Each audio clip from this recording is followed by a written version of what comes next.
Hey,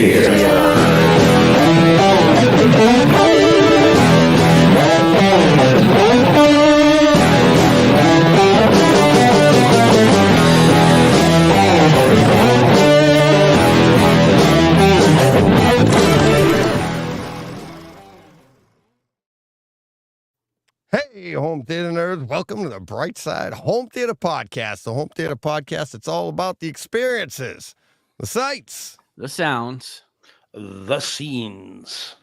That's right. So, October, horror month. In every which way. Yeah. Oh, boy. Good times, good times. Hey, I just want to obviously open with the... might as well open with the, what do we call it? The elephant in the room. And Brett, awesome. Thank you, Brett Bjorkquist, stepping up the other night. It was Sunday night. That was a Sunday night we did that. And if you guys haven't heard it, it was Brett and I sat down and basically told everybody what's going on with me. If you haven't heard it, go listen to Takeover Tuesday.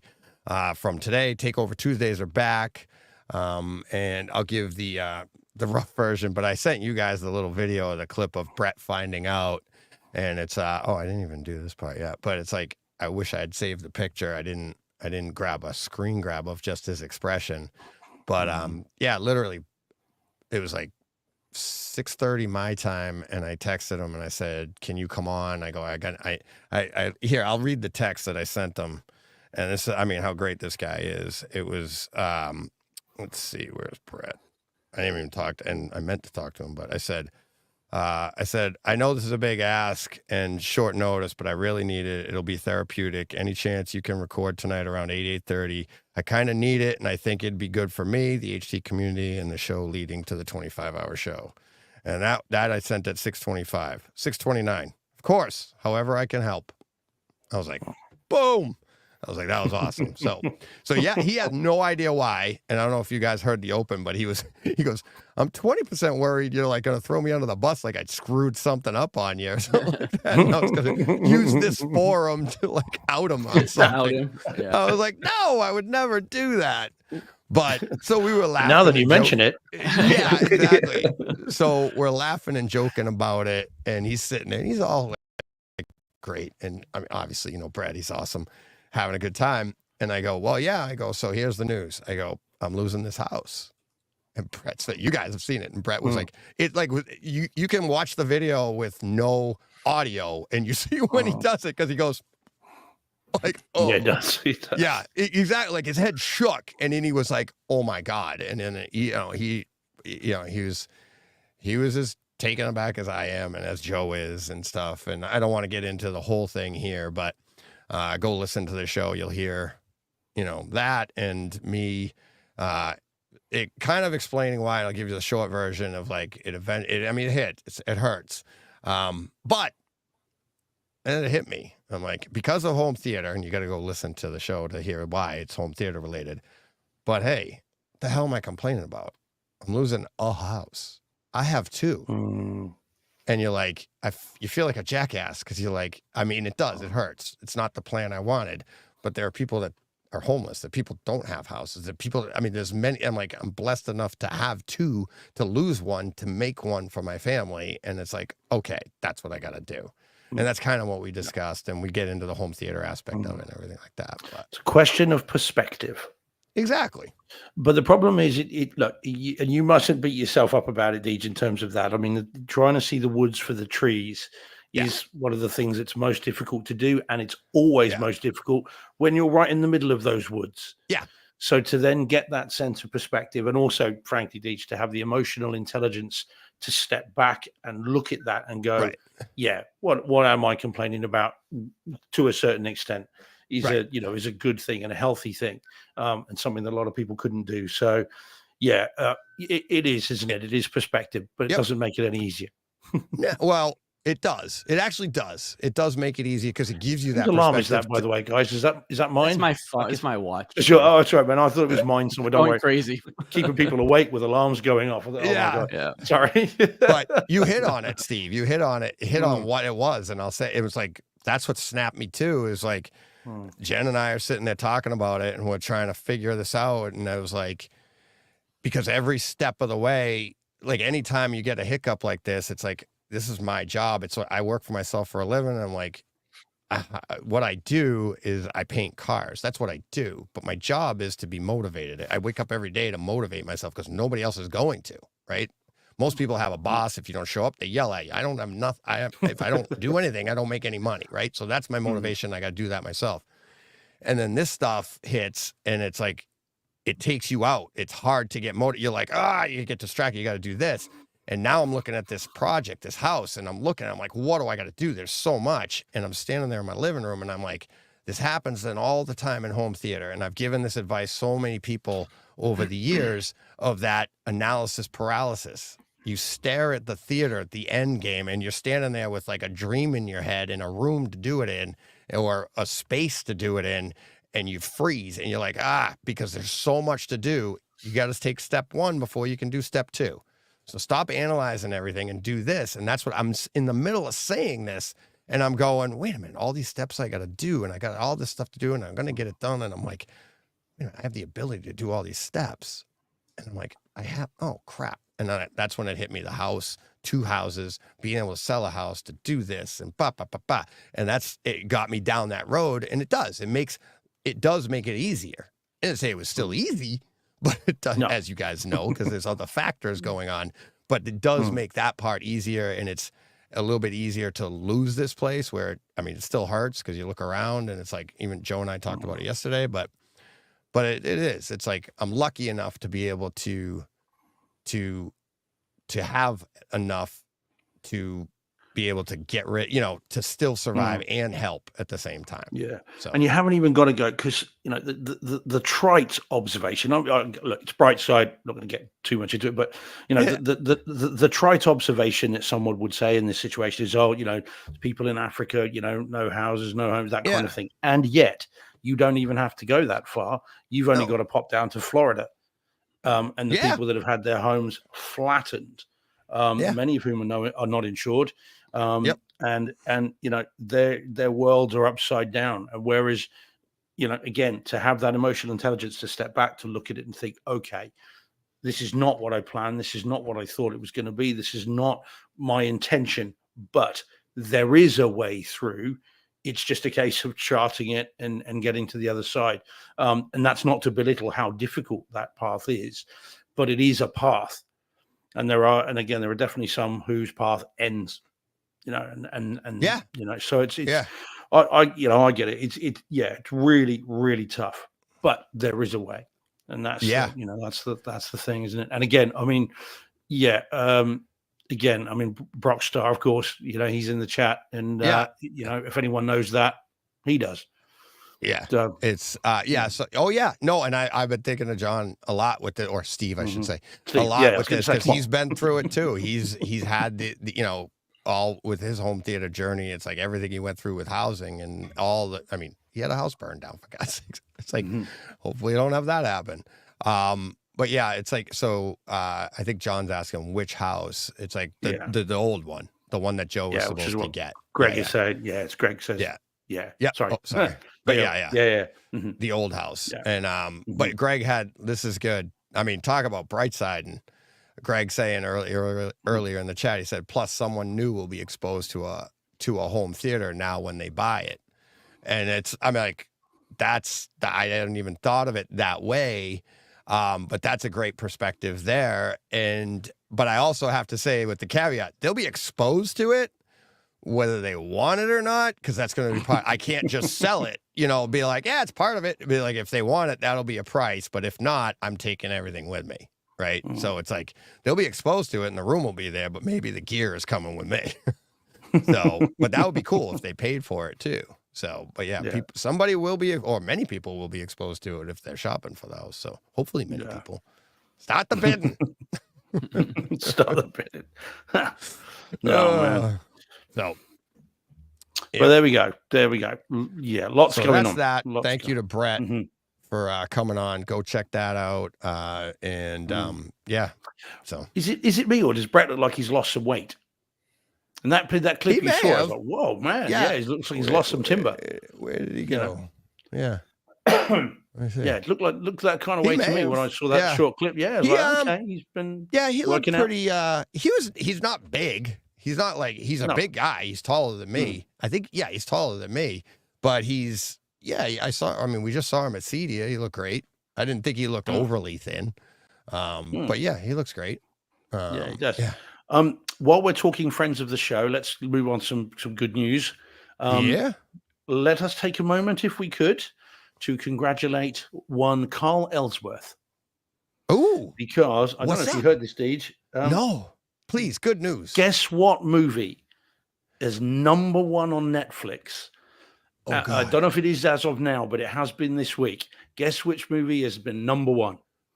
Well, it's got to be one of his. I don't know what it is though. Unhinged. Russell Crowe. Is Yeah. number Really? one. Number How one. did that happen? On Maybe Netflix. How October cool is it? horror movies. Yeah, I assume that they've Maybe. just released it and it's found its traction and it Oh, hit my number one. God. So I text Carl and I said to him, I said, mate, congrats, man. That's very cool. And he sent back a long text back saying, he's really pleased. And he said it's good news because his 4K addiction is significant. And now he's and talking about having to convince the wife that there's going to be a serious 4K cycle ongoing right through to the end of the year. But he did say at the end he is patiently waiting for his invite back on the show. Absolutely. He's definitely going to be here for the 25 hour, of course. But I want to get him back. Now that I'm doing Takeover Tuesdays again, I want to get many people like that back, of course, and listeners and stuff. I just got to schedule them, and I may have a lot of time on my hands. Oh man! Or but how cool is that though? But how cool for Carl, to have That's written the number one movie on Netflix. Yeah. Fair play to him. So very, very cool. And what must be nice for that then is because you and I and John as well. I mean, when we talked Unhinged, I don't know about you. I think that's a couple of years ago now. It's a while back. What was it? We spoke to Carl. No, I think it was 22, 23. Yeah, 22, I think. Oh, really? Okay. Yeah. But what is cool about this is that we talked about it. Would have been not last summer, just gone summer before. So 18 months or so ago? Because he'd already been on when we did the 25-hour show last year. Yeah. So and so what's cool is that it had hit home video then, and it's kind of just coming around again, and it gets a new life and a new life and a new life. Which for someone who wants to use that as part of a springboard onto more stuff, it's very cool that happens. That can do it, let alone go number one. Oh yeah, That's why I'm like, it's not that it surprises it. The quality of the movie doesn't surprise me. That's number one. It's the age, like how that just leapfrogged all the new stuff. Any other, like you would think like any other Halloween-based movie that might be on Netflix, but it's like, hey, that's just goes to the quality of the movie. And we talked about it. Sorry, 2020. Sorry, man. What am I now? Yeah, 2020. Right, there you go. It's 19 or 20. Yeah. That it's found this extra life, this new life is absolutely awesome. Very, very cool. And if anyone is listening that's newer than 18 months or so ago, if you can find the episode, go back and listen. It was a Takeover Tuesday we did, didn't we? And then we also he was on the 25-hour show as well. And we talk Unhinged at some length, but unfortunately we still can't tell the juiciest anecdote, which was off air, which we're not allowed to tell, which is unfortunate, about Carl and Russell's first interactions, which is fantastic for both of them, but we can't tell it on air. So I just put the link in the oh, you found it? Oh, good man. I just posted the link to that's probably no. Don't do that link. Let me pull that down. You're not going to be able to get in. Squid Lemon. Is this your weekend name, Deej? No, that's actually what that. It's not safe for work. Yeah, I was going to say. Yeah. What have you been doing with that lemon? No, that's actually for some reason that's the bright side. Hang on. Mm-hmm. Yeah, but it's that's actually how I get into the website. That's behind like the login to the website. Yeah, which is pretty funny. but yeah, and of course now that so Netflix put that out as well on X, So then, of course, that then keeps the algorithm going, and the number of people then commenting, going, I never, beat my horn anymore. I won't look at a motorist now after seeing Unhinged. No way. So yeah, very cool. And as I said, great that, because Carl is such a great guy as well. It's fantastic to see good things happening to good people, and and he is working on a couple of things at the moment. So I'm looking forward to finding out more about that. Oh, and I actually posted 2 Takeover Tuesdays. Let me pull one of those down. I'm seeing all this stuff. We're going live here. It's like, this is weird. It's like, I just noticed the website has 2 Takeover. What the heck is going on here, people? So, John, how's your week been while Deej sorts that? Yeah. Been How good. are you, buddy? Yeah, man, okay. good. Yeah, can't complain. All right, good man. Uneventful. Oh, well, that's what we want. Okay, and I'll say hi to the people in the chat while Deej wrestles with his IT. Yeah, thank you. So Steve Att was in quite a bit earlier, and Paul Hurt, I know, came in then. I was first in, let the record show, but YouTube reset, so I didn't get to do that. So anyway, Mikey's in, Charles Nicholson is in, Marcus Beeb's in. Hi, Marcus. Dom's in. Bonsoir, Dom. Powell's in. Haven't seen Powell for a while. Hey, Powell. Thanks for tuning in, buddy. He's in and saying good evening. Not seen him for a while, so that's good. Johnny Speakers is in. Hey, buddy. Jordan is in. Scruffy's in. I'm not sure if I want to read that. Not too sure I want to necessarily read that out, but anyone that's watching can see it for themselves. I haven't seen it. No, you don't. Brock Star's in. Hey, John or Steve or whatever we're calling you this week. Lane Smith's in. Hi, Lane. Greg's in. Obs. Hi, Greg. Gorinda's in. Hey, Gorinda. Again, not seen you for a bit. Nice to see you again. Carl's in. And Rach has just dropped in and said, hi, guys. So hi, Rach. So yes, all present and correct. Nice. All right. And now there is the Carl Ellsworth episode. You can listen to the MP3 from the website. So there it is. Yeah. He's very cool and such a home theater geek as well. To the point where one of the movies, which we might get to tonight, he didn't realize was actually available as a single disc. And he's now importing that from the UK to the US and eagerly awaiting it. And it turns out that particular film also inspired some of the stuff in Unhinged. So that was very cool.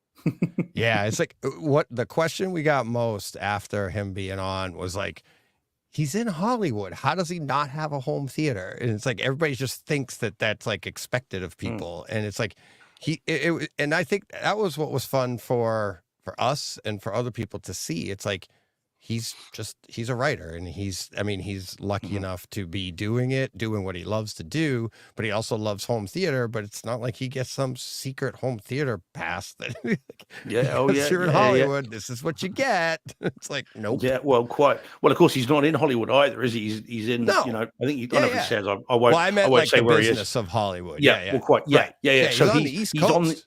He's actually on my in my time zone. So massive home theater geek, and and his theater's kind of cool. It's it's makeshift. I mean, we wanted to ask him all these questions, and he wanted to ask us all about Atmos and all the rest of it, wasn't it? Yeah. So very, very cool. I can't wait to get him back on again and talk his ears off. He and I have text conversations every now and then, and it's always good to keep in touch with him. And he's such a nice guy that it was very cool, as I say, to see nice things happening to good people. Yep. Because he's very, very cool indeed. So if you haven't seen it, anyone listening, watch, Unhinged is a good home theater experience, which we talked about. And obviously he did Last House on the Left, the remake. He did Red Dawn, Red Eye, which we talked about as well, and Disturbia. So all of the movies that he's done and are all, I think, available on Blu-ray, if not 4K Blu-ray. So well worth checking out. Yeah. Oh, here. I still haven't shared the screen. There we go. Okay, you're right. Yep, I'm good. There we go. Fab. Last thing we'll get to before we get to our home theater experiences for this week. After the show, the new thing that I sent out to the all the patrons. So thanks to everybody on Patreon and for supporting the show. But we've done it in the past, and I'm bringing it back, and it's after show party kind of thing. So right when we're done here, I'll go right over to the Patreon only live chat, not recorded, just a hangout and chat. And that's what we're going to be doing at the end of the show for as long as I can keep it going. It's like, because I'm actually going to be producing the show at the same time because that's what I do afterwards. So why not bring people in and we'll hang out and talk, and I can do the production of the show, and it's a way to consolidate things, but it's also, hey, let's get this thing going again, because I like talking to everybody and I like doing this stuff and trying to find a way to get everything all at once and get back to where we were before. And the Takeover Tuesday's back. Patreon only chat is back, and that's weekly after the show. So some weeks I might be able to go longer than others because I play hockey on Tuesday night some weeks. So, but at least till 8 o'clock my time, I'd be able to do every week. So, all right, unless something else pops up, but that's that. So that'll be good. So thank you to all the patrons, and I can't wait to talk to you guys. Yeah, while we're talking Patreon, Deej, and again, do you want to do our little trail for the 25-hour show in Movember? Yeah, if you again, talked to Brett the other day, meant to get at it. A lot of other things have popped up, but yes, I know. I mean, people are reaching out to me, listeners are reaching out to me, other people are reaching out to me. I don't want to say who, yes and no, whatever, but it's gonna come together. But I literally gotta get to it and sit down and start, booking people. And but yeah, it is going to be coming up. Let me get to that thing here. Here we go. Where's the picture? There we go. So there it is. So this year, as we've been saying, it's like all the donations are going to Ryan Davies Movember.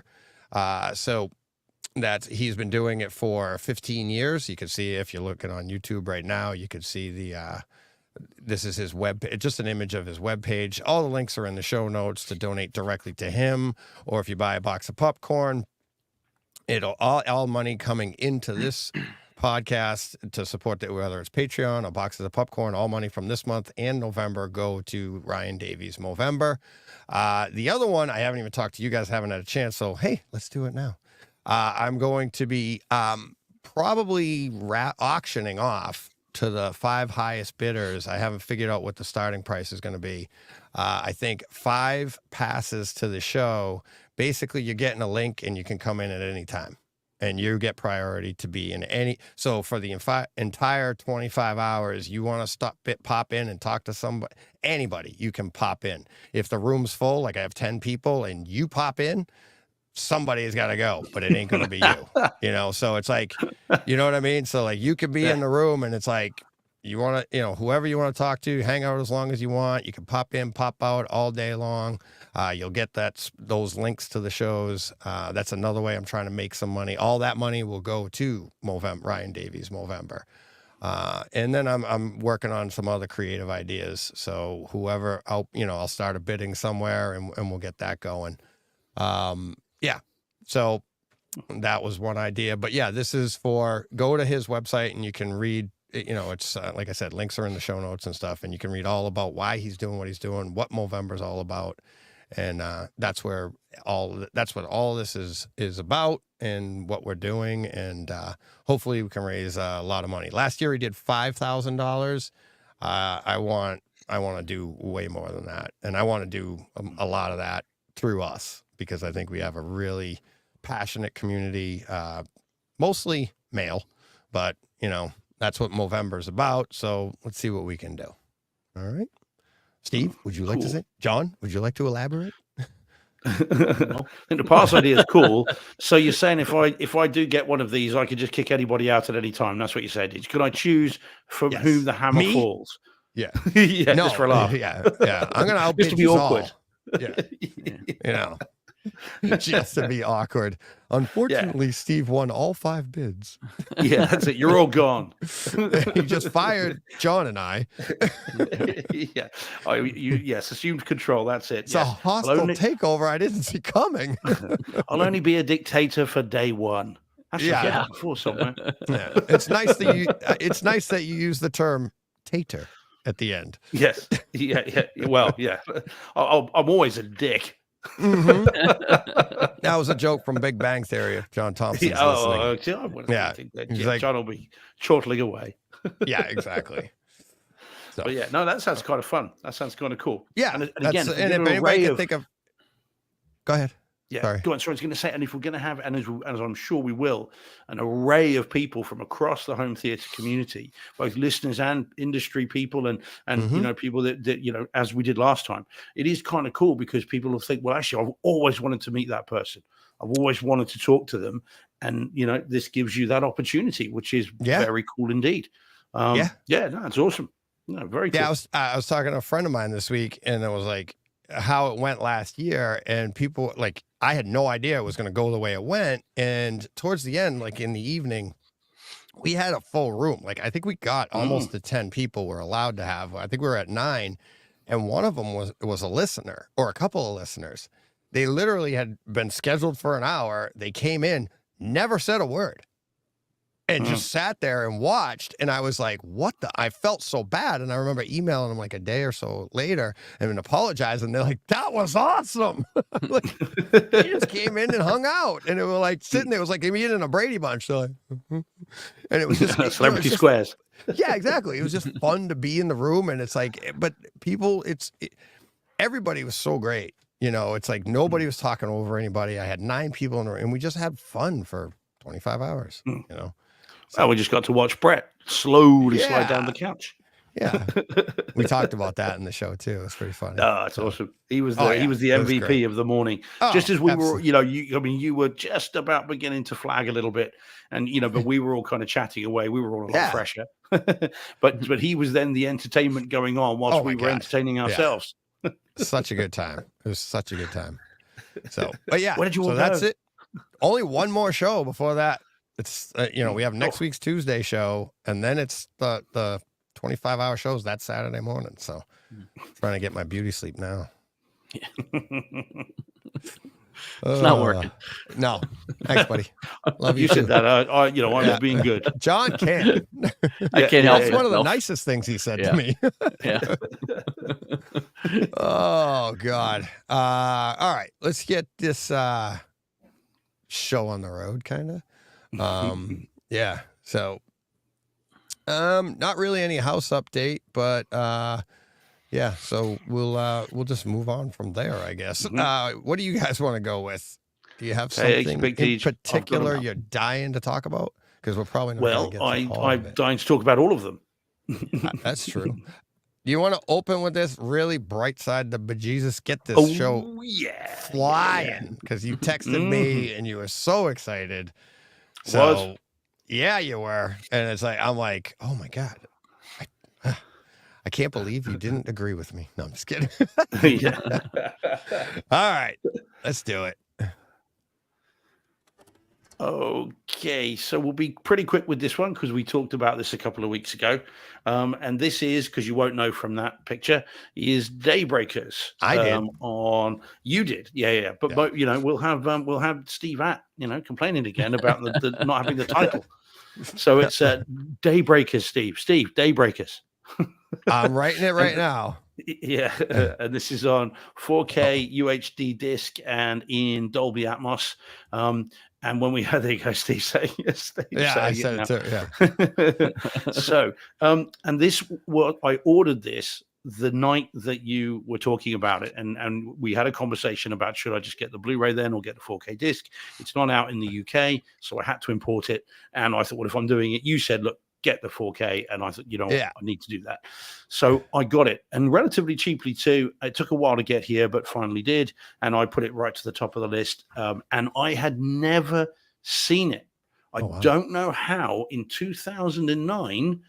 Sorry, it actually came out January of 2010, according to IMDb. But I do not know how this passed me by. I just don't get it. But it did, and so this was my first your watching genre of it. too. It's like you like. How did your genre slip through? Well, this is the thing. Yeah, this was very your genre. Your genre. Your genre. I thought it was sort of French for a minute there. Yeah. Well, I've been saying a lot of French lately. Yeah. More Anglo-Saxon. But it's got to be done. So this was my first viewing of it in Cinema Georgia. I had no idea what to expect, really. I mean, you'd said it was great, but I didn't. Who knows? And we have not always agreed on movies. Oh yeah. So I put it on. And literally within, I think I texted you guys within 7 minutes, and just was like, it does not matter what this story is about. Yes. I don't care what this is about. I am in, because it just starts in such a cool way. You know, the production design is awesome. Like the voiceover at the beginning is just like, oh, here we are. This is absolutely fantastic. And, you know, it just, that was it. And after that, you know, the story is really good, but it didn't matter, because I was along for the ride. Now, what I would say, and what I was thinking as I was watching it, is apparently an average movie script is about 110 pages, right? This is what I need to ask Carl. Okay. But it's about 110 pages. I think if you rewrite 5 pages of this script, you've got Blade 4. Yeah, I think you didn't say that, but you said something about Blade in it in our text. This could easily have been Blade 4, or better still, a decent Blade Trinity, which, you know, we didn't get, but one of those movies we don't agree about. But this could have been Blade 4 with just a very short rewrite, because it's got everything Blade has, but in a very cool way. So I had an absolute blast with this. This was a fantastic recommendation of yours, Deej. And if you hadn't raised it, I'd have never seen it, because it's long gone as a movie, and it's never come out in 4K here. So it's not the sort of film that I'd wander into a shop here, see on the shelves and go, oh, maybe that's quite good. If you hadn't mentioned it, I would never have seen it, let alone like this. So really enjoyed the movie. And then we get to the audio and the video. And I went back, having watched it, I went back and listened to your review of it again and your timestamps.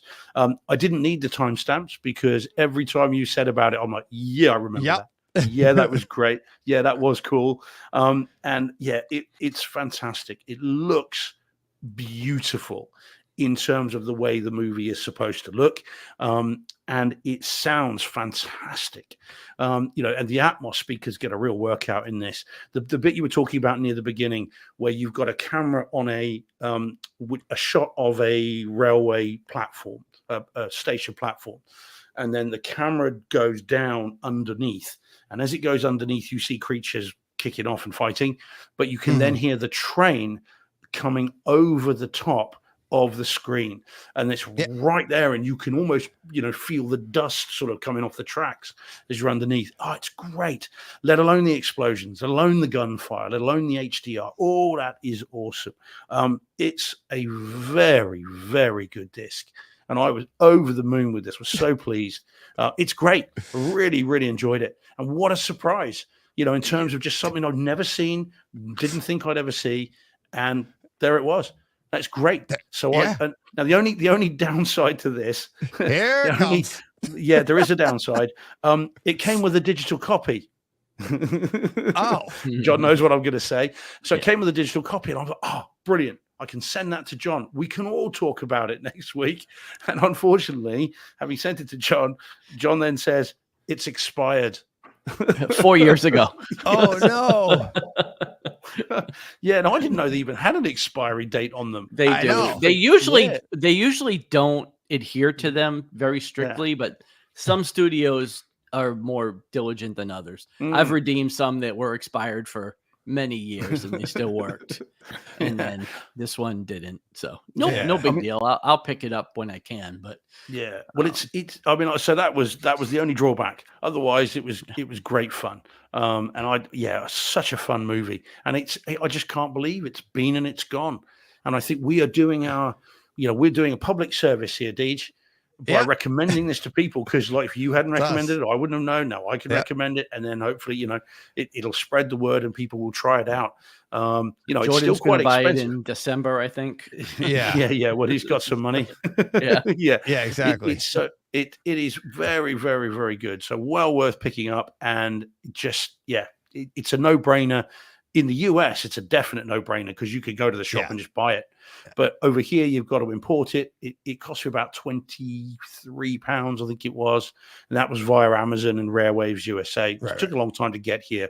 But once it does, you'll have an absolutely great time, and a very cool addition to the cinema collection. Yeah, it's great. Yeah. So very, very impressed. Well done, Deej. A round of applause for DJ. There we go. And, I mean, you can't do better than that. So you know what you got to do. Man. Go push play. What he said. I'm just kidding. I was gonna say, shoot, is it over already? I was like, going out on a high note. It can only go down from here for me. No, man. No, it was very cool, dude. Very cool. Well, now here's now you know me. I'm like, I always go by, is it because like by comparison? Is this movie getting a boost because you really don't value my opinion that much? And you're like, well, he can't be right. No, because you're never right. So this is probably gonna suck. No, and then you're like, oh my God, he's right. That never happens. But the thing is, you can recommend a film and I can like it. Oh, yeah. Oh, that was good. That was okay. Enjoyed that. That was fine. Yeah. And we've recommended movies to each other where we've had that view of it.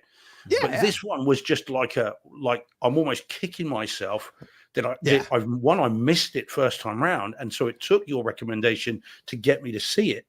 Yeah. But I was just over the moon. It's such a good movie. I mean, if anything, Deej, you probably undersold it in terms of how I would really like it. So it's very, very cool. It's fun when somebody else, whether it's you, John, or a listener comes in and goes, oh my God, because you never, it's hard. Sometimes it's hard to quell your excitement because you don't want to come in so hot that everybody goes, it wasn't that good, because it might not resonate the way it does with you. So I try to be like, I really like this. I really like that. So then that gives you the opportunity to come in and get excited about it. But then in a situation like this, it gives you the opportunity to go, oh my God, now you got two people that are talking about it. And now, people listening that have never heard of it or seen it be like, oh, all right. I mean, now it's two of us again. If you buy it now and you don't like it, well, I mean, you have the right to do that, but you're going to feel like, okay, maybe it's just not like one of us is an idiot. Just two of us are idiots. But that's fair enough. Yeah. But it's not just that. It's also that kind of that beautiful, perfect storm of great movie, great disc. Because you can have a good movie and a not great disc. You can have a bad movie, good disc. So it's that lovely, perfect storm of it. So that whole package. Yeah. So it's very cool because it's just come out of nowhere for me. Yeah. It's awesome, D. So very cool. Yeah. We've done that quite a few times between the three of us. We'll talk about it. Like, I haven't even heard of this before. And you're like, how did I miss this? How did I get? And that's kind of what we, every now and then that we come across that. And that's what we try to do each week. It's like, oh, I love this. And everybody goes, oh, I've seen that, blah, blah, blah. But every now and then you come across something and this is one of those. It's almost like a B movie, but it's not. It's like it just came and went. But from home theater perspectives, it's great. It's great. So I mean, and if you think from 2009, I mean, it's a B movie with an A-list cast. Ethan Hawke, Sam Neill, like Willem Dafoe. You're like, whoa. So it's that strange kind of middle ground of movies. But really recommend it. It was very, very cool. A very pleasant surprise. Cool. Glad you enjoyed it. So, oh yeah. All right, John, what would you like to hit on? Doesn't matter. These will both be relatively quick anyways. How about this one? Sure. That's good? All right. Yeah. All righty. Here we go. Let's see. 2 stage. All right. So this is a new show on Apple TV called Disclaimer. Came out 2 weeks ago. It's got Kate Blanchett, Kevin Kline, Sacha Baron Cohen. I guess I mentioned Apple TV. So it's got Dolby Atmos, Dolby Vision, all the stuff that Apple TV has. Yes, and it's Alfonso Cuarón, or however you say his Cuarón, as the director and the writer. I almost didn't add this show because the story itself, although I'm enjoying it quite a bit, it is a bit NC-17. It may not be to everybody's taste because it's fairly graphic for an Apple TV program, I would say. But the reason why I did add this is because of the sound experience of this. This thing is awesome. It is not a show that's bombastic in the sense that, you would have the normal, there's no storms, there's no rain, there's nothing like that. But Kyle wouldn't like it. It is so active. Like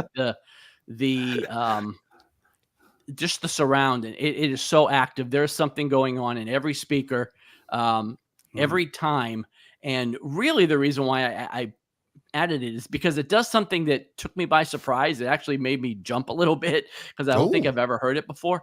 But this is narrated by Kate Blanchett, who she's telling the story. But for some reason, her voice is projected through the rear channels, which you don't usually hear.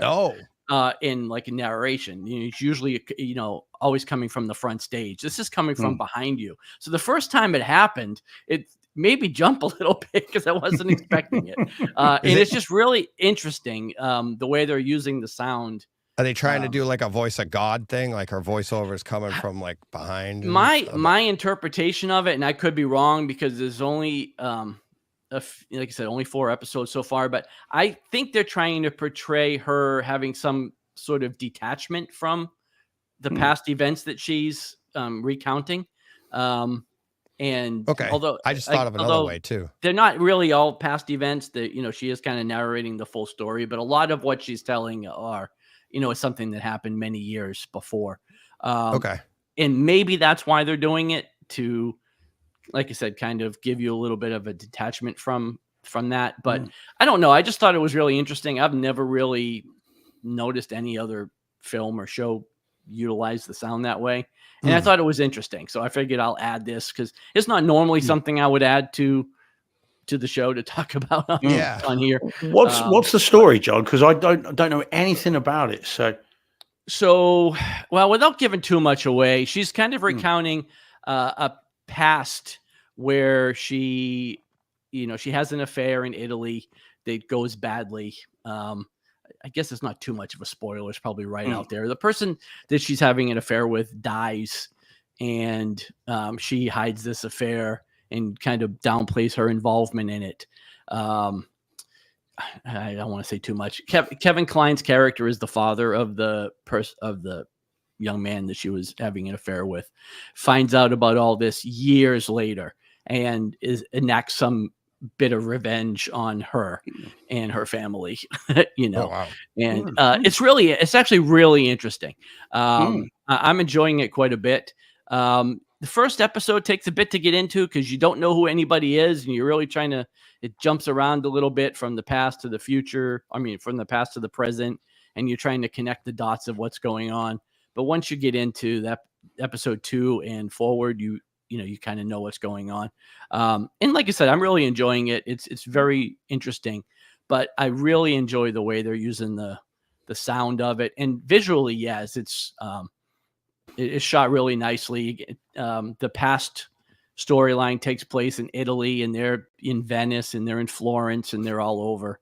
And then the main story takes place in London, I'm assuming. Like I said, really good.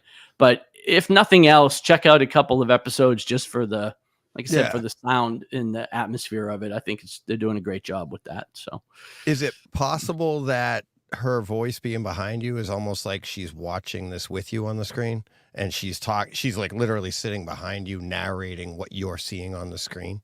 Does it have that feel? Could be, yeah, because again, I don't want to spoil too much of it. But yeah, it's told through a lot of it's told through a book that's written that's recounting these details, and she recognizes herself as the main character, and doesn't know where it's come from, doesn't know how this story is out there. So yeah, it could be something like that. So yeah, Jordan really liked it. He says in the chat, have seen 3 episodes of Disclaimer. I'm really enjoying it so far. So there's an episode of Smartless just come out with Sacha Baron Cohen, who's in that, and he's on there to talk this, and ends up just talking Borat for like pretty much the entire hour. Yeah, well, and that's what turned me on to this, actually. Well worth listening to if anyone hasn't heard that, by the way, because their original plans for Borat were very different. It's well worth listening to. But yeah, no, I and they talked about the long takes in this, and of course Alfonso Cuarón's famous for that, and his longer takes and just letting scenes unravel. So okay, I am intrigued, John. I am intrigued. You've piqued my interest. If you check it out, let me know. That looks cool. Cool, Nice. All right. I'm gonna check it out for the sound too. That sounds great. I love effects like that. Let's see. I got one. Let's go. Let's hit on this really quick. Just for fun. We haven't talked about this in a couple of weeks. So oh yeah. Yeah. So boom. All right. The Penguin on HBO Max, HBO Original, The Penguin in 4K, Dolby Vision, HDR, Dolby Atmos. And we've talked about it in the past. It's like the home theater part of it isn't really part of the story because the story is just so incredible. You all caught up, John? I am. I watched episode 5 yesterday. Yeah, same here. And it is, I mean, it's just the stories. If you're not watching this and you have HBO Max or Max or whatever, or if you have access to it, watch it. It's an amazing. I'm starting to think. I'm thinking like award winning with the acting going on here. It's insane. Well, Steve, have you been 2 watching of them, it at all? really? Actually, no. I'm waiting for disc because otherwise I'm only going to see it in like 2-channel stereo, whatever it is. But the reason I'm nodding is because of the awards buzz around this is gaining momentum. Is it? I mean, this For is it. both- Oh yeah. Colin Farrell and Kristen Milioti are both being talked about. The buzz is growing. Oh my God, she is. And the makeup effects, it's got to get recommended for some kind of makeup. Yeah, it's absolutely insane. The acting, like, and if you look at it from the acting world, the acting perspective, it's like and one of the things I like to do, especially after I've seen something and I'm watching it a second, third time, and you picture that scene, not just the scene that's going on the screen that's been edited and shown to you, but picture what these people are doing in this room with all these people and sitting there, and they have to do exactly what they're doing while they capture it on film. And you're like, my amazement goes to another level with some of the stuff that she has been putting through. And like, same with Colin Farrell and and him acting with his face, which isn't even his face. It's like, it's absolutely insane. And that is one part of the home theater experience, is that watching this in your theater and on the best screen you have, you'll be able to really absorb everything that's going on. And a lot of times it's not even with words. It's just it's absolutely amazing. But one thing that I noticed, and I wanted to bring it to the show, was for one reason or another, and I tested it, I watched a couple of other things, and I didn't have this effect anywhere, but episode 5, for one reason or another, was right channel heavy. And I don't know why. It's like, so like Penguin or Colin Farrell or Oz or whatever you want, is like he's playing with something in his hand in a particular scene, and you can hear it out the right front channel. At the opening of this, he walks into a room. I think it was him, or it might have been it might have been Sophie. I don't know. Somebody walks across the front of the stage from left to center, and you hear it on the right side of the room. I got up and I'm checking. I'm like, did my left channel go out? Is it not connected? I went, nope, everything's working. I went to another show. Everything was fine. I checked my Atmos. I checked my Odyssey. I checked everything. Everything's playing fine. But for one reason or another, there were certain parts, and it kind of got a little distracting. I'm like, what is going on here? It's like, there was stuff going on the, it just felt right channel heavy for some reason. And I didn't know if anybody else experienced that or anybody else has heard it. And if everybody comes back and goes, don't know what you're talking about, Deej, I'll be like, I'm going to start tearing my system apart and be like, I got a flaw and I don't like it. Well, I'm on the 1080p no Atmos plan, so I don't have Atmos. I didn't notice that when I was watching it.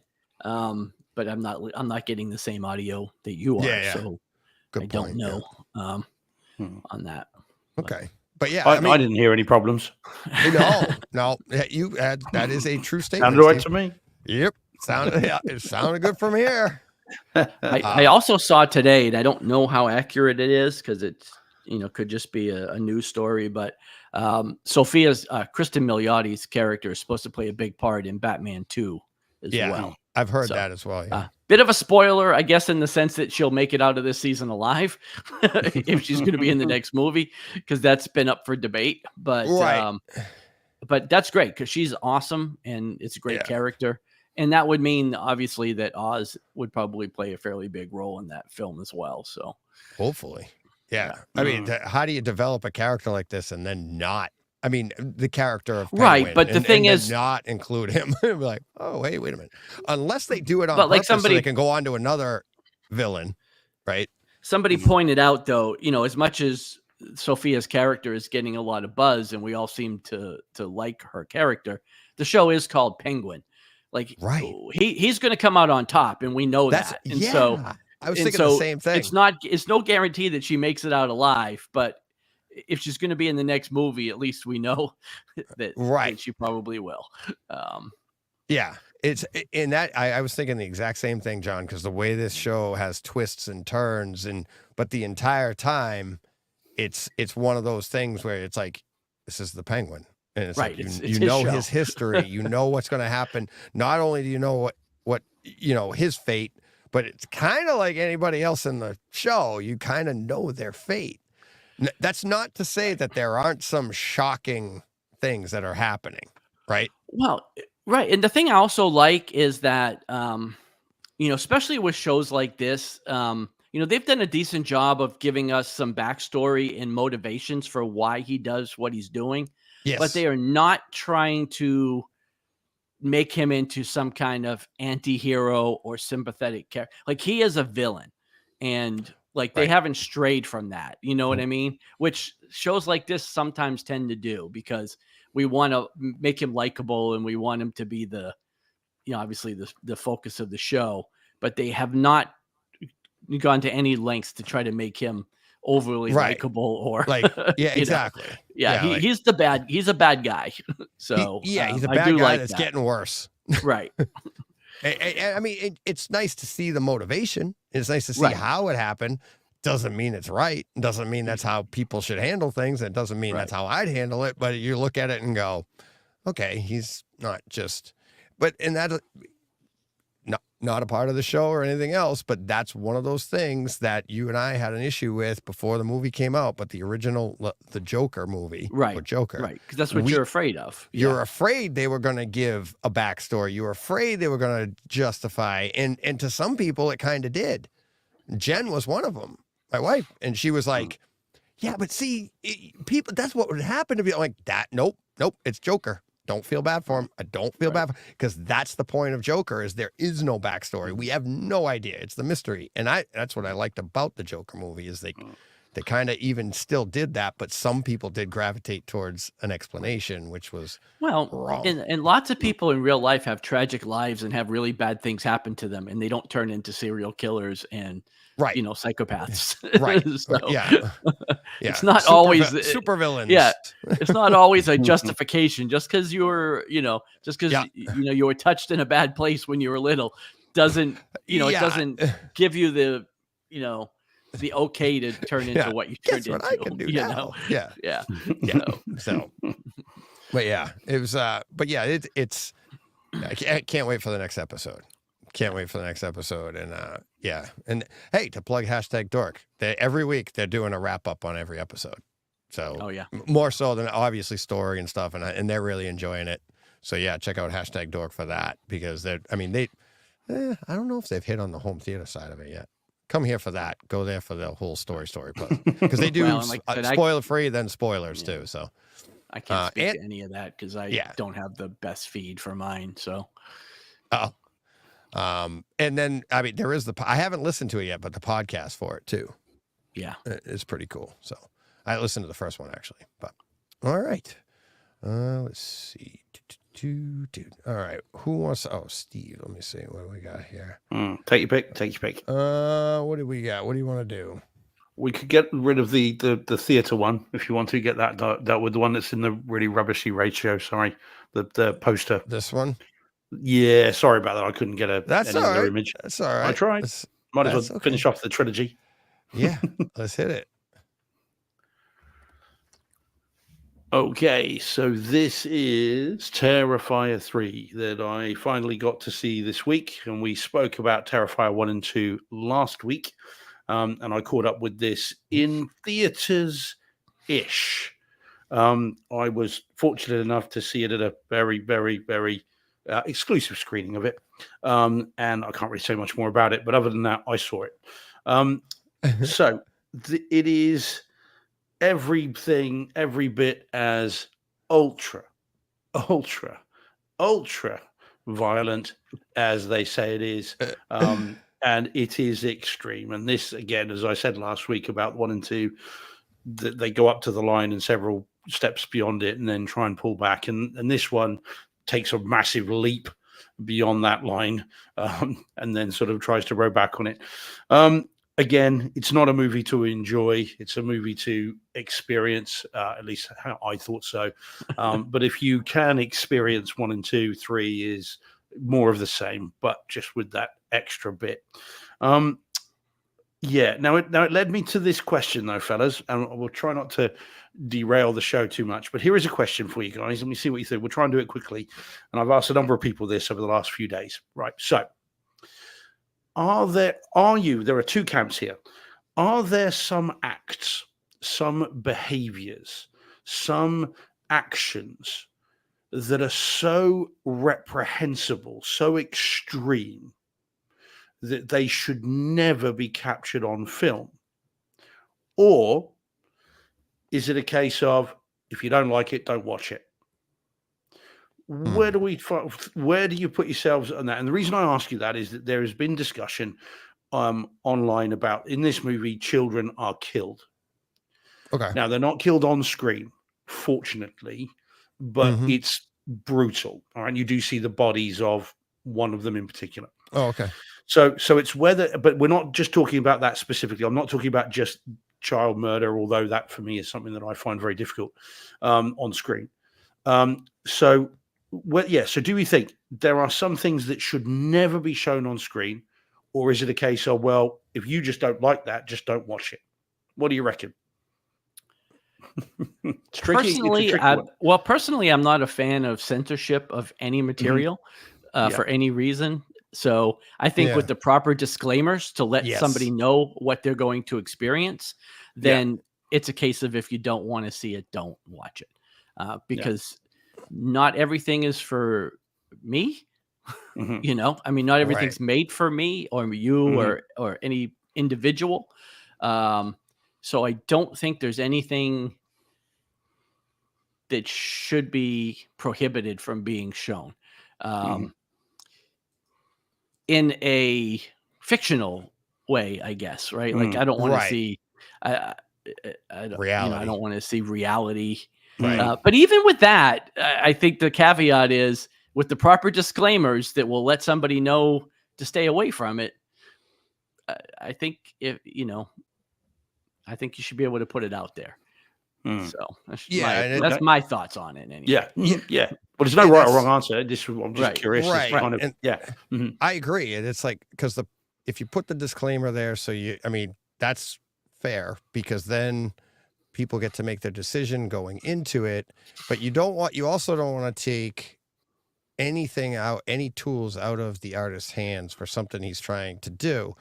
You might not like it, and if the majority of people don't like it, then that's the point, right? So then the artist just proved that that's wrong, right? Okay, so it's like, if they do something and the entire population goes, wow, you're sick, that's disgusting, and that person gets ostracized because of it, well, that's the risk you take. And then that makes that in itself is the statement the artist just made, right? So it's like, what I think what a lot of people are afraid of is that somebody will put something out and then a bunch of people go, so cool, I want to do that in real life. And you're like, oh, no, wait, whoa. That's not the artist's fault. That's the sicko on the other end. It's like, no, you can't. So because I don't buy into the video games or violent mentality. I don't believe that anybody goes out and commits these violent acts because they saw it in a video game or they saw it in a movie. I've seen lots of things in movies that I wouldn't go out and do. You know, is there the 0.01 of 1%? Maybe, you know, Not really. But for the most part, violence isn't done because of things that are portrayed in media. Anything you see in a movie, could you actually say, if somebody went and duplicated it, regardless, violence, anything, right? Is there anything you'd see in a movie that the person's going to walk out and go, oh my God, never knew that was an option or something that existed. I got to go do that. Right. You already knew going in. You know what I mean? It's like violence exists. All these things exist. Weapons exist. These things happen. It wasn't like a light bulb went off. I didn't know that. You know, like I didn't know that's what you did with that. You know, that's not. Well, it's fair to say that it's not as though that we were all living in harmony until someone started the moving image, and then it's like, right, let's kill each other. So exactly. So I think we were kind of, you know, at each other's throats before this came along. Right. I mean, there are cave drawings of people with weapons doing things. Well, man is a violent, brutal animal, right? So no, some of them were war. Some of them were war. They were battles. Some of them were war. No, I'm saying man is a violent and brutal animal, is what I said. Oh yeah. Oh okay. Yeah. We didn't need anything to help us along that way. To help us, nothing we saw or read helped us along. Have you ever seen like a tiger get its prey? But a tiger gets its prey to eat. Oh yeah. Tigers don't kill other tigers for the hell of it. You know, because they don't like no other animal does what humans do. You know. Yeah, no tigers killed another tiger because they didn't like which tiger was in control and they wanted to vote in another tiger. What color their stripes were, you know. Actually in nature they do. They'll like if they're out of the pack or something's wrong with them, they'll put them down.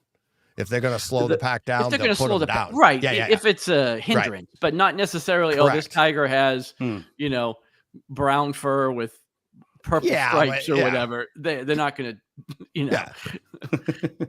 But even then, I mean, what they tend to do is leave the weaker ones behind to then be picked off by prey. They wouldn't normally kill them themselves. I mean, they just leave them. That's what they do. They just move on. It's our intelligence that actually causes that.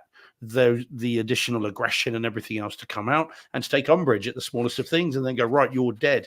But anyway, so I mean, in the UK, I mean, we have an Obscene Publications Act. So we actually do have limits as to what you are allowed to create and what you are allowed to put out into the world. And you can face serious criminal sanctions if you breach that. And again, the reason I ask, as I said, is because of there are actions depicted in Terrifier 3 that I have an issue with certain things being shown where they're not depicting historical acts. So, for instance, Schindler's List, the girl in that red coat, I don't have a problem with that being portrayed because of it's a historical thing. Same with the movie Downfall, where you see Goebbels poison his children because it's what happened in real life, and they're trying to show. And any other way would be wrong because you're then fictionalizing it. But I do have an issue with. And again, it's my personal thing. That's all it is. You know, opinions vary. That's fine. I do have an issue personally with the killing of children for entertainment purposes. I personally have a problem with that, and it goes to a deep-seated psychological thing that I've got in terms of that makes me angry, and I get angry when I see it, and so you know, so I think there's a responsibility upon certain filmmakers, there's responsibility in certain, I'm sorry to say it, Deej, certain artists, my opinion only, okay, in terms of what you put out into the world, depending on what it is you are putting it out in the world for. If you're putting it out in the world for to make a point, to make a statement about an ideal or an idea or something like that, then that's one thing.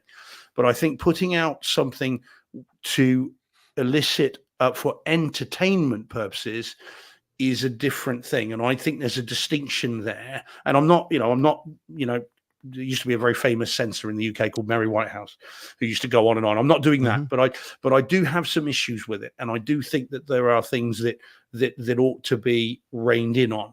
And something like Terrifier 3 is Damien Leone going, I'm going to deliberately push this. I am deliberately going beyond. And the intent, the understanding I get from the interviews I've read is that it is for entertainment. It is to be enjoyed. and I have an issue with that personally. But that's all there is. And look, I knew this was happening going in. I knew that this was there. I still saw it. So I even though I say I've got trouble with it, it doesn't mean I didn't go and see it. But I do have a bit of an issue, and I do rankle a bit with that. Go on. Sorry, is it germane to the story in any way? Nothing in any of the Terrifier movies. Yeah, nothing in any of the Terrifier movies has any significance beyond let's just see what violence we can show. Value. Right. In my view, Damien Leone, by the way, says there's a deeper meaning to it. Well, if there is, it's escaped me, and I like to look at subtext. Well, and other than rampant misogyny, I don't think there's a lot of subtext in these movies.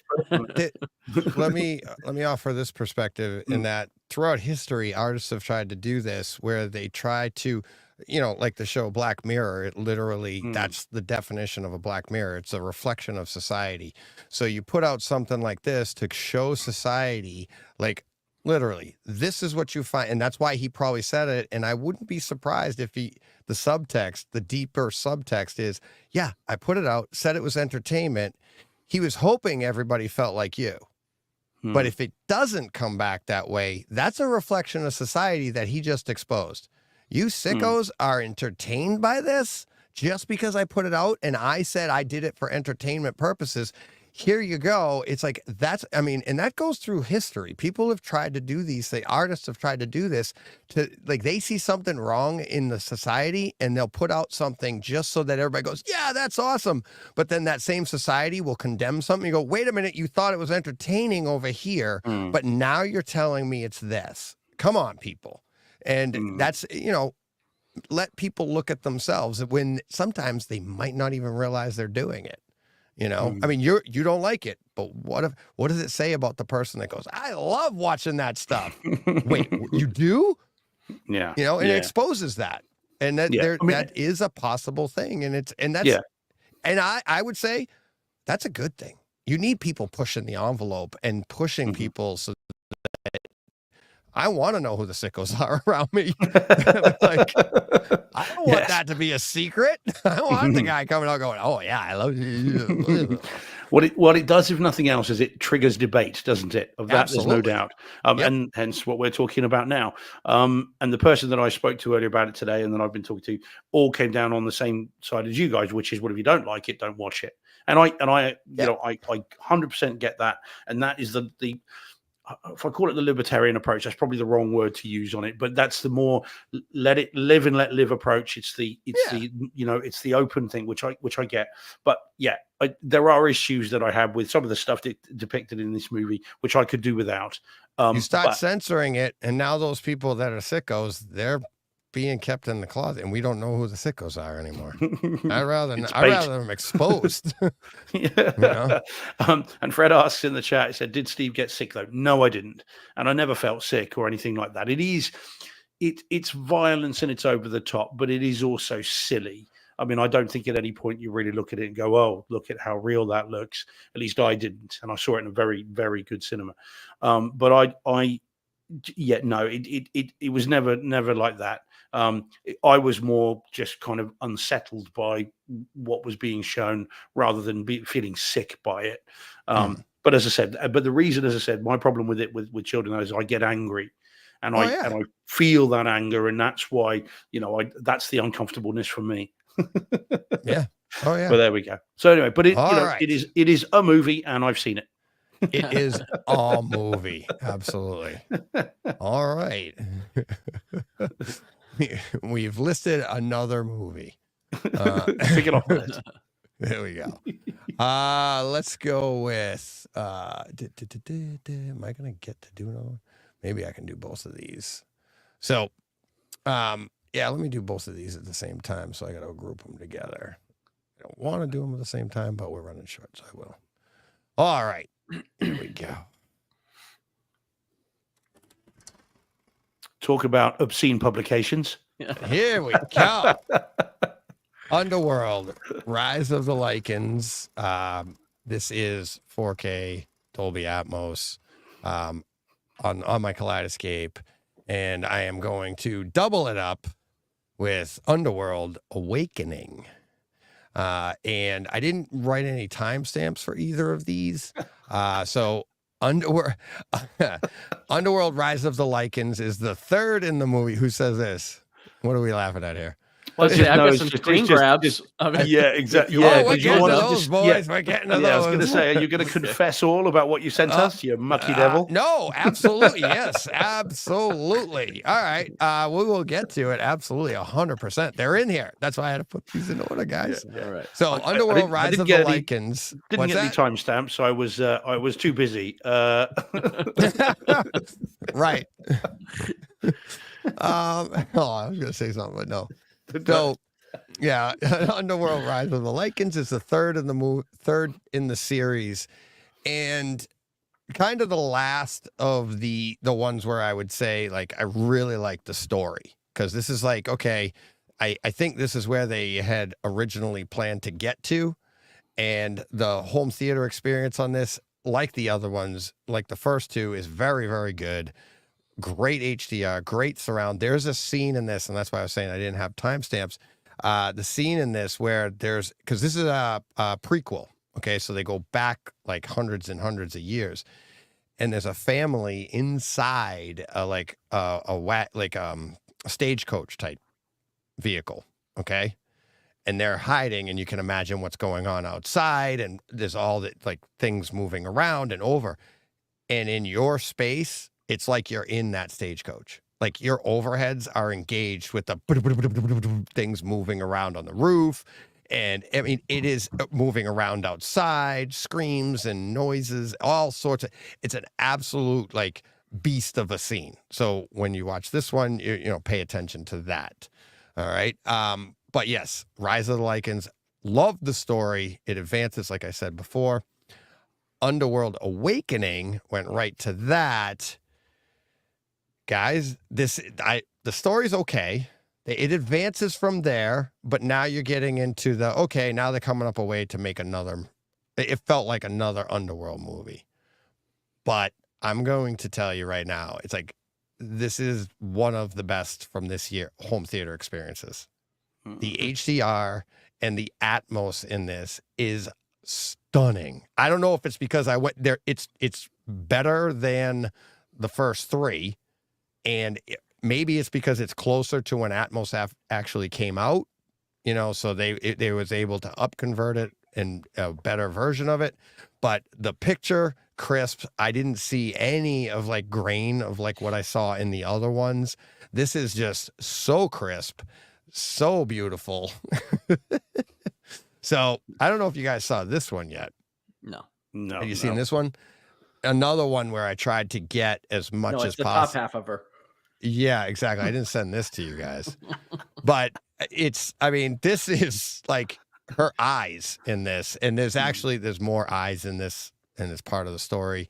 Very well done. The HDR is great. I tried to get this as close as I could, like I did with the other ones. But this, like right here, they'll get the HDR. This is what HDR was invented for, right, boys? Mm-hmm. Because that's what you're looking at. Yeah. No, the green drapes in the background and noticing the colors. Yeah. And come on, what were you talking about? And the fire over there, the warm lantern on the right side. It's such a great scene. And then, come out to the coast. We'll get together. The rest of the line. There's we'll this have a whole few ass. Yeah, sorry. Exactly. This scene here as well. I don't remember the timestamp on this one, but she explodes something in like. I bet she silver does. nitrate. Yeah. Steve is dying. Steve, you want me to go back to full screen on that for you, buddy? There you go. I'm just wondering if there was an awakening in your underworld. That's all Steve all the time. No. So, but yeah, in this particular scene here, she uses, I think they have these special grenades that release the silver nitrate into the air or whatever. She throws it into the fan, and the explosion is great. John, what are you doing over there, bud? Why are you all of a sudden bright white? Oh, he froze. Yeah. Oh, did I? Yeah. I can hear you fine. Can you hear me? Yeah, we can hear you, but all of a sudden it's like wicked bright white. Yeah, I don't know what happened. I was gonna say I'm not doing anything. My hands are above the table. Yeah. Should I disconnect and come back in, or what? We'll turn off the camera, turn it back on, see if that's just let me try that. Camera. Hold on. Yeah, just see if no biggie. But I can't wait for what was the third one? I forget what the name of it was. I don't have. Oh, it's hidden underneath Underworld Awakening. But yes, this one here, audio and video on this is absolutely stunning. Loved every minute of the home theater experience of this. But the story is after, now you're getting into maybe you're going to say it's a little campy. I still enjoy the story, but now I might agree with you if you come into it and say,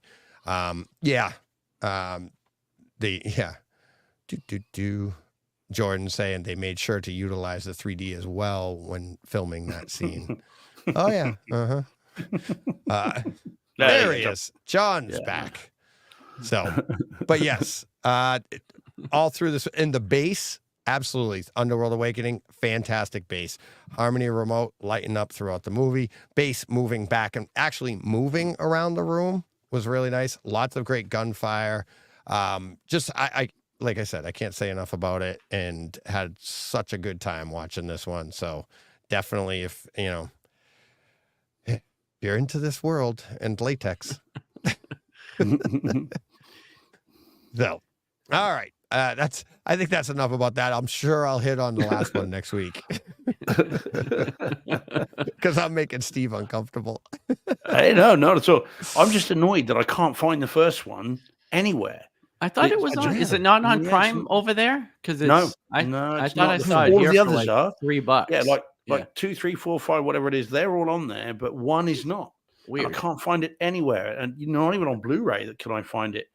So it's so that's what's annoying me a bit, because I would quite like to at least see the first one, but never mind. Yeah. So this is actually great. This is is Charles new? Charles Nicholson? I think he might be. Yeah, I think he might be. Yeah. Hey, Charles. So great question. He's like, I can't remember what podcast this was brought up on, but I thought the question would be fun for this group. Has there ever been a sound from a movie that made you think it was something real? And I have like a few examples. I have a couple that I can't even remember the movie, but I know I've had it. But I have one in particular that's like a staple and like a foundation to my home theater. But why don't you guys? Do you guys have one? Well, I've got one from this week, and that was Daybreakers. Because when it was a stormy night when I was watching it, when the rain started and that, I thought, my God, it's really chucking it down outside. It's the Atmos speakers. And you can hear dripping. And I thought, oh God, something going on. So yeah, it happens quite a lot. Yeah. Yeah, absolutely. Any rain, any like thunder, that kind of thing, rain, when you've got Atmos speakers positioned properly, and if it's well calibrated and it's all set up, and if it's a day outside that's looking unsettled, it can happen. Yeah. Well, I mean, simple things too. Like I've got up to answer the door because of a doorbell. Or or in your living room setup. Yeah, exactly. Yeah, especially the way it's set up. And if it's off to the left, that's where my door is with the doorbell. And and it definitely will get the dog going. Thinking somebody's at the door. So those are simple things, but I'm sure there's others that just aren't coming to mind. But like you said, storms. I've asked. I was thinking, is it raining outside? And it's just something that's on TV. Especially when it's subtle in the background, and you're like, you're not seeing it on screen, but you're like, is that real? What was that? The fly from the beginning of Evil Dead Rise. Yeah. Yes. Yeah. Yep. And so that's this week's mention. Yeah. There we go. We got it. All right. Or the drone, for that matter, the drone scene. That did feel real. But I guess that one I'm not outside, so it doesn't strike you as much. Right. But the fly or a doorbell or rain or things like that definitely.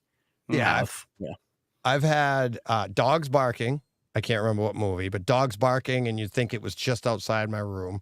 I've had the door knock, and I think I talked about it within the last month or so. There was a door knock right where my door is, placed where the door is in my theater.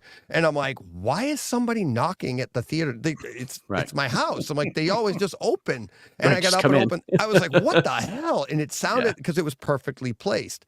I can't remember the movie, but the one that I do remember was, and that's why I said it's a staple to my home theater like foundation, in that it was in Terminator 2, and it's the scene when John's foster parents, his mom is in the kitchen and the phone rings. When that phone rang, and I was this was back in Dolby Pro Logic days, in my bedroom in my parents' house, and my phone was placed off screen in the same place that phone was. And I got up and answered it. And it's like, I'd seen the movie in the theater, but I'm so excited in my room. Like, all right, there we go. Like, oh yeah, I'll watch. Back up the VHS tape. Yeah. Back up the VHS tape. Put it, oh my God. And then you're bringing people in going, sit right here, and be like, that's not the phone over there, And it's like, but yeah, that's fun when stuff, you look like a donkey, but it's fun when that stuff happens. Charles actually has one too. So he actually said, with the question, he says, for me, it was just the other day, a cricket in a scene that I swore was in my room and didn't even dawn on me that it was in the movie. So like, poor guy's running around the room going, where the hell is that damn thing? And then you pause the movie and like, he's gone. He's here. He's gone. He's here. He's pretty quick, that cricket. Yeah, exactly. But that's a great question. Yeah, great question. Nice one, Charles. Yep. All right. Where are we now? Who's up? We got 246. What do you want? Is Steve up? Yeah, John, you're me. I've got one. I've only got one left. So which one? Which one would you like? This one here? I've only got the one. Yeah. Yeah. All right. Oh, here we go. Now, is this because it was next to 30 Days of Night? It sure is. Thanks for stealing my thunder, Steve.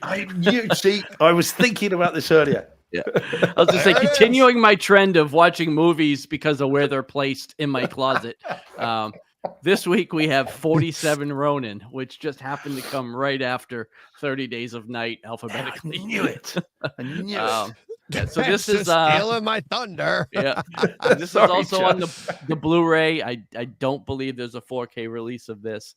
I hadn't seen this movie probably since it came out in 2013, and I know a lot of people don't like this movie. And listen, I get it if you don't, but I think this movie's a blast.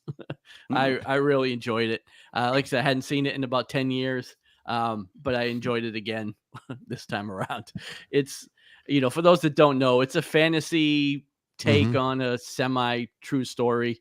Obviously these are not actual events, but the 47 Ronin do exist in legend. So as far as the movie goes, like I said, if you've seen it, you know what it is. If you haven't seen it, it's just a goofy, fun, samurai movie with Keanu Reeves. I hate it when it gets typecast. Yeah, there is a 4K disc. Mansory says it is in 4K. Okay, I don't have it in 4K. I like it. If it's cheap enough, I'll pick it up. I don't know that I'll rush right out and pick it up on 4K because I don't know when I'll watch it again. But so as far as this goes, this was 1080p and 5.1 audio. But it's a great disc, even for the Blu-ray. Like, it looks really nice. I can see where some HDR and 4K would elevate a lot of scenes here. And a nice Atmos track would probably help. But this is upmixed into Neural X, and it sounded really good. Again, this... watched it at reference level, and this did not bother me nearly as much as 30 Days of Night did the week before. So, which just solidifies my take that that's just a bad audio track on 30 Days of Night.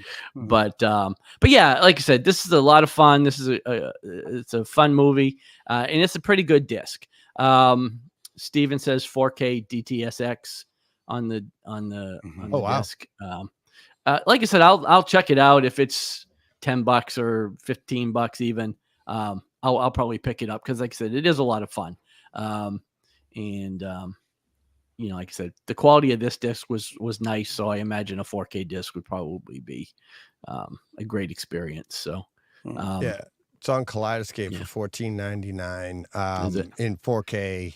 Yeah, let me see what SDR, it is on HDR, but it's DTS Master Audio on 47 Ronin. Let's see. Yeah, see, I was driving along earlier, John. Right, I was driving back from work, and $15 to myself, yeah, 30, 47 Ronin, like because it was a random thing, and I thought, bing, it's next to 30 Days of Night. You were right. Yeah, you were right. Spectre George solves another one. It's like, oh, I haven't seen that in a while. Let me pull that one out and watch it. Yeah. So. Now I've only ever seen this once, so I've got the 3D Blu-ray of this. I didn't see it in the cinema, and I saw the 3D disc in the old cinema room, so on a 46-inch TV. But I remember it being kind of like, I remember it being forgettable. That makes sense. I think it's exactly. Because I couldn't tell you other than there's a woman who turns into a dragon and he's got a samurai sword. And there was it's in the thing like in the trailer. And also there was a guy in there who's got like some very cool tattoos and he's got guns and stuff and he's on the poster very prominently and turns up for like 2 seconds and then he's gone. Because it was famously messed with in production. This is the movie that. It was delayed for like a year, I think. Yeah, didn't Universal give this was a first-time director, and they gave him like $100 million, and were like, just go for it. Right. So they tinkered with it and messed with it in post-production, and so entire storylines and characters that are on the poster have gone. Right. And so I don't remember or remember very little about it. I need to, that's the one. There's a guy with the gun and the tattoo. Look on the right there. And I need to watch it again. I must do. But it's a lot of fun. Like I said, I get why people don't like it. It's absolutely hokey, and it's got plot holes galore. But it's a lot of fun. Yeah. I won't import the 4K disc. I think I'll wait for it to come out here and then give it another go.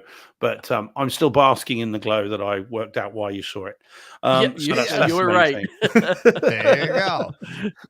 Dan Carpenter is saying in the chat, "Hey Dan, how you doing, buddy?" He's saying, "I enjoy this movie very much." So yeah, that's funny. So and, next week it's what 300 10,000 BC or 1408. Let's see, 28 see. hours, 28 days later, 28 weeks later.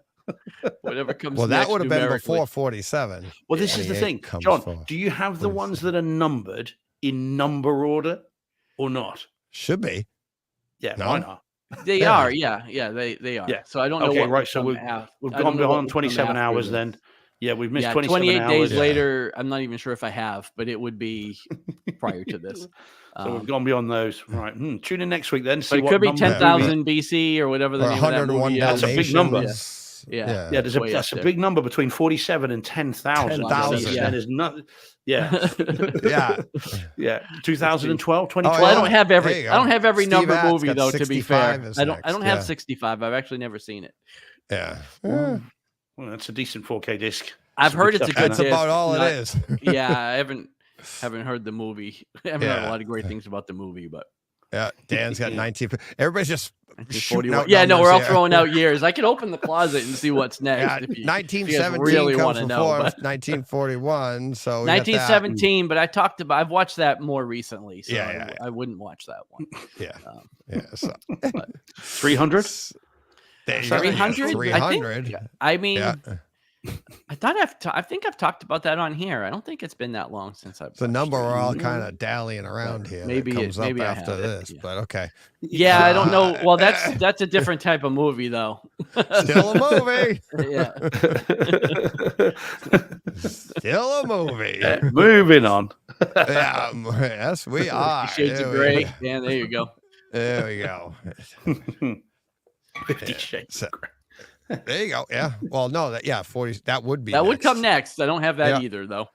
Nope. 48 Hours absolutely comes next. Nice one, Jordan. Good man. Yeah. All right, Steve, you want to wrap up with one? Yeah, we'll squeeze one in. Yeah. Take your pick. Don't do the two that are in there because we'll do those Right together when we do them. So just take your pick on any other one. Yeah, that'll do. That one's cool. That one will be interesting to get your input on, Deej. Okie dokie. Get my input. Okay. Oh, here we go. Yeah. Oh, let's pull down Dan's 1941 we got sitting there. All right. Let's add to stage. Yeah, so I'll be relatively quick with this one because I did do the Blu-ray of this last year.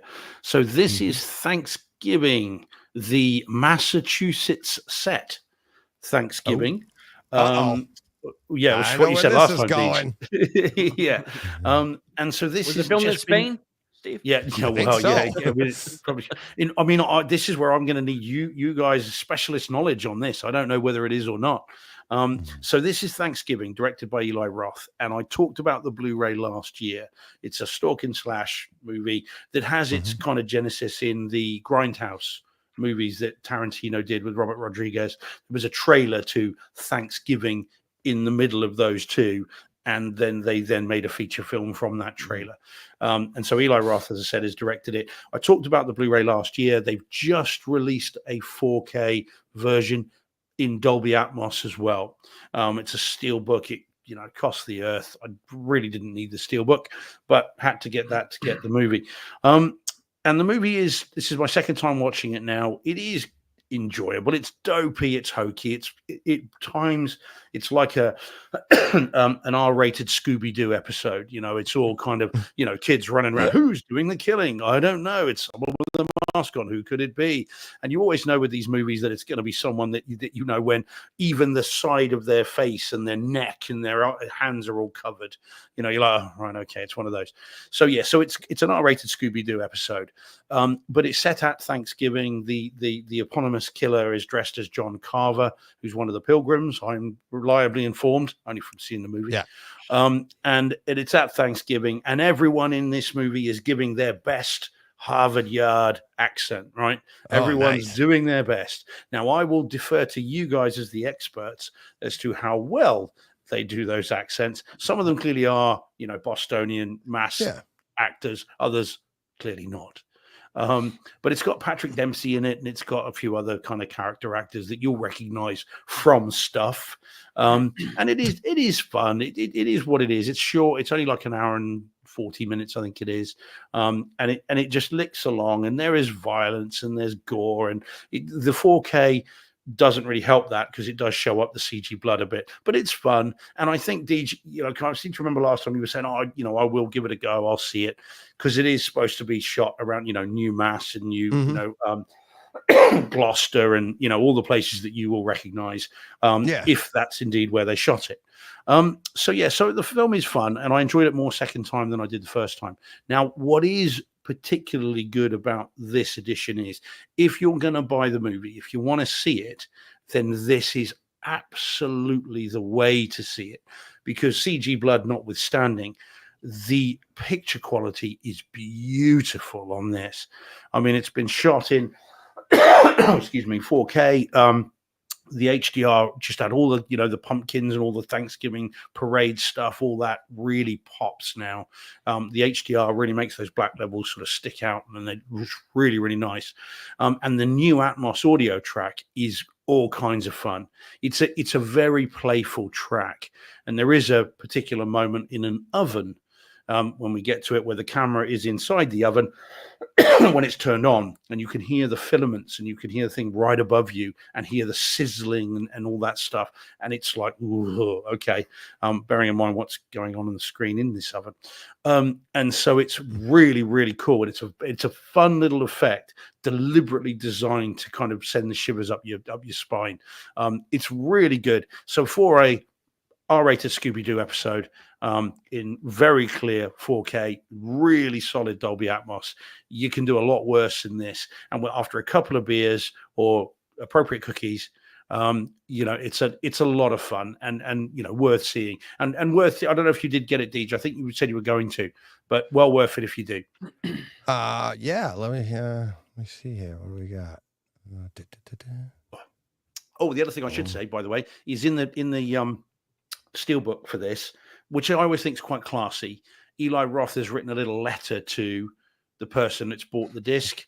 Not individually. I mean, he didn't say "Dear Steve," which I thought was disappointing, but still, it is a letter, and it's written on kind of a handwritten, and it is quite a fun letter. And Jordan just reminded me of that, saying that he approved the Dolby Vision master for it. So yeah, the letter he's written is quite jokey and quite done in the kind of in the style of the movie. So that's quite a cool little thing you get with the steelbook to then immediately be put away and never seen again.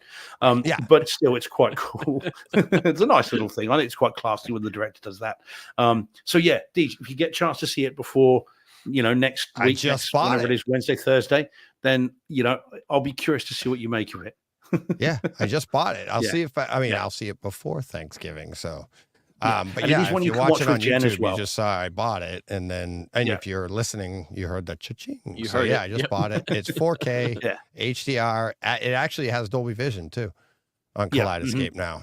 But it is. Let me see. It is Go back. DTS Master Audio 5.1. Oh, okay. All right. But, upscale to New Rolex anyway. I mean, it is what it is. But yeah, I'd be curious to see it. And John, I would be surprised if it's not streaming somewhere. So if you get a chance to give it a watch. Yeah, again, I'll take a look and see. It's more kind of, I know what you did last summer than Scream or Friday the 13th. It is very jokey, but funny as well. And you get your violence too, in a way that only Eli Roth can do. So yeah, you get a chance to see it. Be curious, and Jen could see it with you, John. Deej, it's not or you, torture porn. Yeah. It's or me. Yeah, both, either of you. Let's get together. Next time she's over. Yeah, that's it. Exactly. Yeah. Tell her. But it's not one that you only watch on your own. It's not one that you because it's so vile that you don't want anyone else in the room with you when you see it. Right. It is. It is quite funny. I think it's on Netflix. Yeah. On Netflix. Okay. So I'll take a look. Yeah, not as highly ranked as Carl Ellsworth's movie, Unhinged. Well, right, it's not number one. No, nope. No, well, hell no. That's reserved for our buddy. So yeah, man, absolutely cool. All right. So there we go. Yeah, so Thanksgiving. Yeah, that one. Just for Steve Matt. Yep. All right. Let's see. What else do we got? Well, I think we're kind of at our time a little bit. DJ, I've got long day tomorrow. Yeah. And I've got a Patreon chat to get to, so we'll do that. After party. Yeah, the after party. I'll be there momentarily. So, but also, we'll be doing. Let me see. Don't forget a week. 25 hours of home theater for Ryan Davies' Movember. So check that out in the show notes. Everything. And that'll be Saturday the 2nd we start bright and early, 6 a.m. and go to 6 a.m. Sunday the 3rd. And, maybe I'll have an after party there too. How about that? Huh? Cool. I'll make it down, There it is. So, yeah. So he said everybody wants to hear more from you after 25 hours. Yeah. You know what it'll be? It'll be a slumber party. Right. There you go. Yeah, it'll be a little slumber. Oh my God. It was hard to go to sleep last year. It really was. I didn't fall asleep probably till about 8:30. And then I was up at like 11:30, 12 o'clock just to get myself back to normal. But yeah, it was so much fun. Really looking forward to it. Just got to get the legwork done to get it all put together. But yeah, we'll be doing that next week, next Saturday, November 2nd. And Oh, also, I believe it's going to be another live show tomorrow, Todd and I think if we can get our schedules right, 7 to 8 tomorrow night, Eastern time. If not, we'll do it next week, but I'm hoping to get it in for this week. So, that's from the live show. If you listen to this on Friday, too late, but it will be Takeover Tuesday for next week. So, all right. That's it. Anybody else got anything else? You guys good? Everybody good? Yeah. Good. Yep. Sorted. Yeah. All right. There we go. So, what do you got to do? Go push play. What he said. Is right.